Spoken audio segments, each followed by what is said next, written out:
Bismillahirrahmanirrahim. Assalamualaikum warahmatullahi wabarakatuh.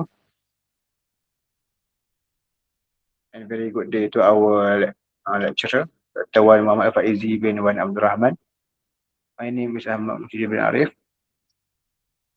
student ID 2025 257474. And today I will present current issue in Islamic capital markets, opportunities and challenge of tokenized sukuk.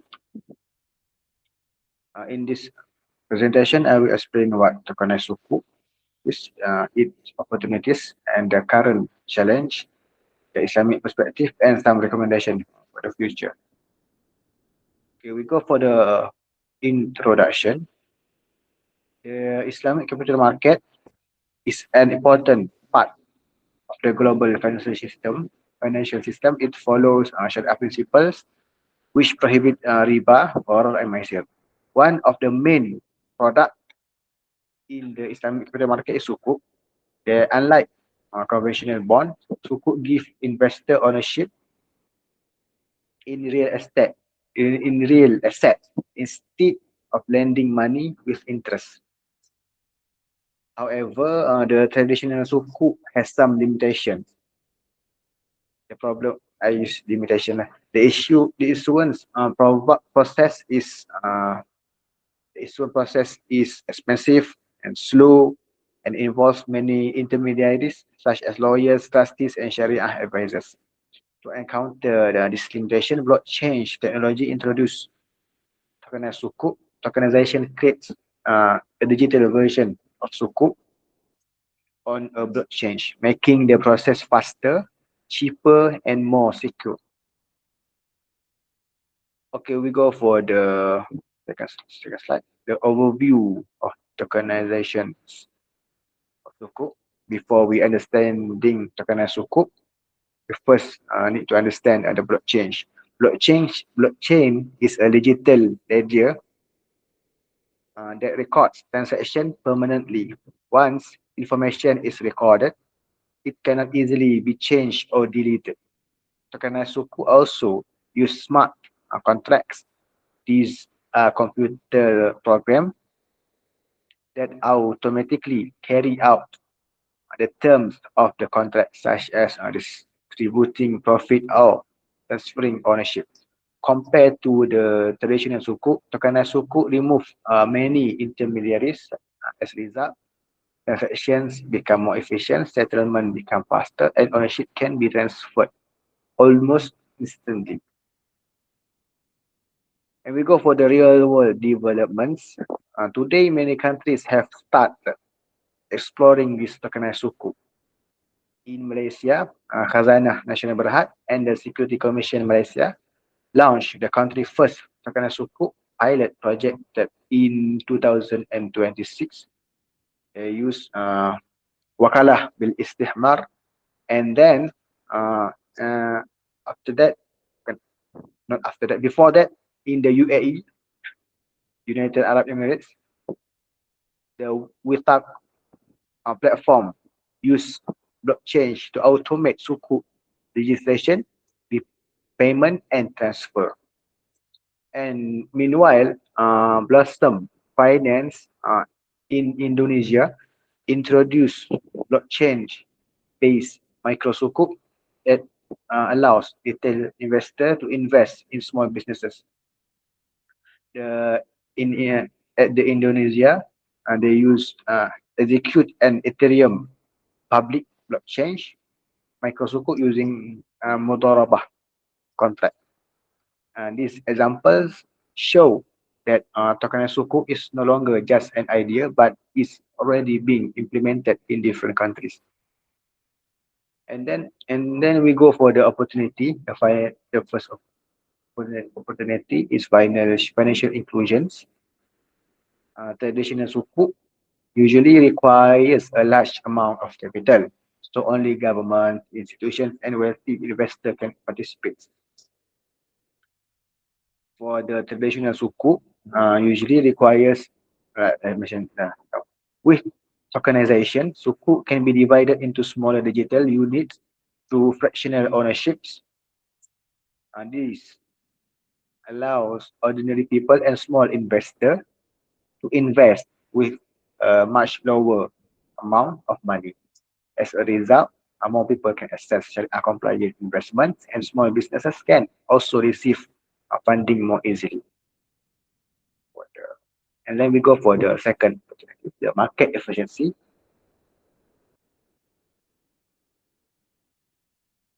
First, the tokenized could improve market liquidity because digital tokens can be traded more easily. Second is it reduces issuance and transaction costs by removing unnecessary intermediaries and using smart contract.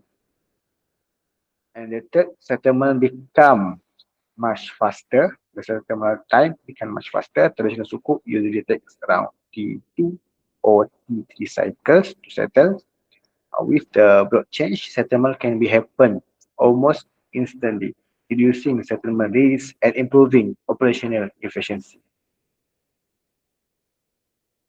And then we go for the next opportunity. Another important advantage is the greater transparency. Every transaction is recorded permanently on the blockchain. This makes it easier for regulators, issuer, and investor to trace how funds are used. This also help reduce fraud and increases investor confidence. Besides that, tokenized sukuk allows investors from different countries to participate more easily. Therefore, issuer can attract wider global investor base and expand the Islamic capital market internationally. And then we go for the current challenge, regulatory and legal.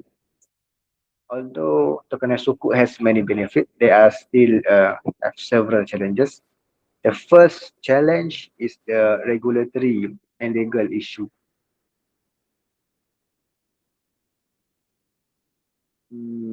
Many countries still do not have clear laws regarding digital securities and blockchain-based ownership, and different legal systems also recognize ownership differently, making cross-border transaction more difficult.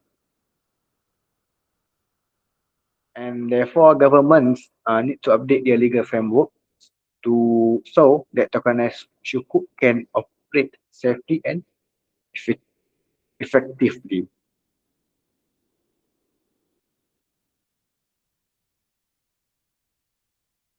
And then we go for the governance and challenges. The asset ownership, the milkiyah, does a token represent true undivided ownership or synthetic claim only? And for the smart contract rigidity, immutable code execute deterministically and ignoring context. And risk of error obscuring the physical asset link,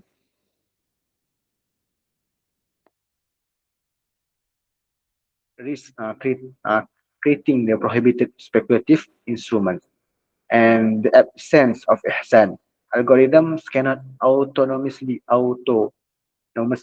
offer compassionate debt restructuring if the issuer cannot pay their debt. And then we go for the next challenge for the issue. It is the technology adoptions and protection.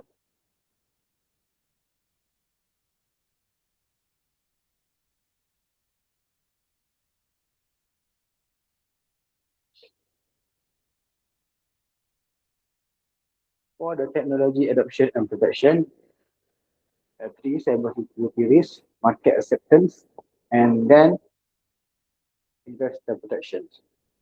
First is cyber security risk.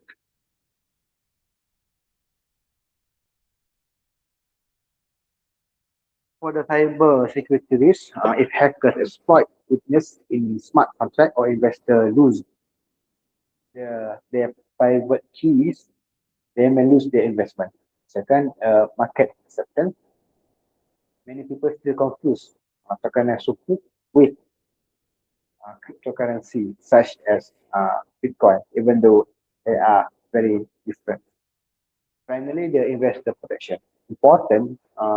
It is important, regulator must ensure proper disclosure, prevent fraud, and educate investor before they invest in tokenised. And then we go for the Islamic perspective. From the Islamic perspective, mm, we can conclude that we can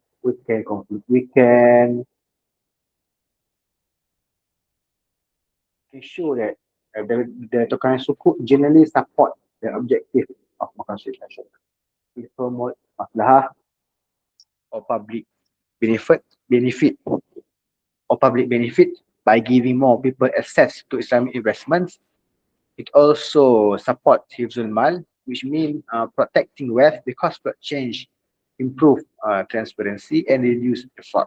In addition, it promotes amanah and adil, since every transaction can be traced and verified. However, smart contract should still allow some flexibility to reflect the Islamic value of ihsan, especially in cases of financial hardship. And then we go for the recommendations. Recommendation by stakeholder. Several stakeholder must in, several stakeholder have an important goals. The regulator should develop clear laws for digital assets and smart contract, and for the Islamic financial institution should work together to build secure blockchain systems. And the fintech technology companies should design smart contract that remain flexible and Sharia compliant. And for the Sharia scholars should participate in the development process from the beginning. Finally, the investor should improve their knowledge of blockchain and tokenized sukuk before investing. And for the conclusion,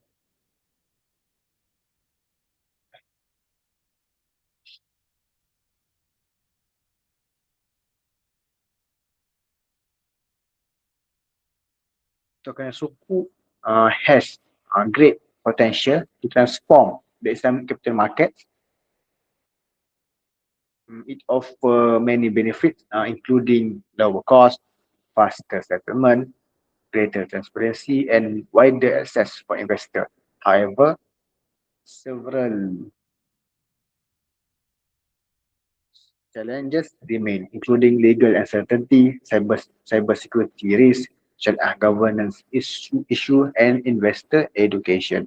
If regulators, financial institutions, technology companies, Sharia scholars, and investors work together, Tokenised Sukuk can become stronger and more efficient and more inclusive Islamic financial instruments.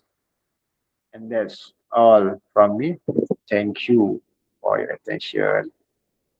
Assalamualaikum.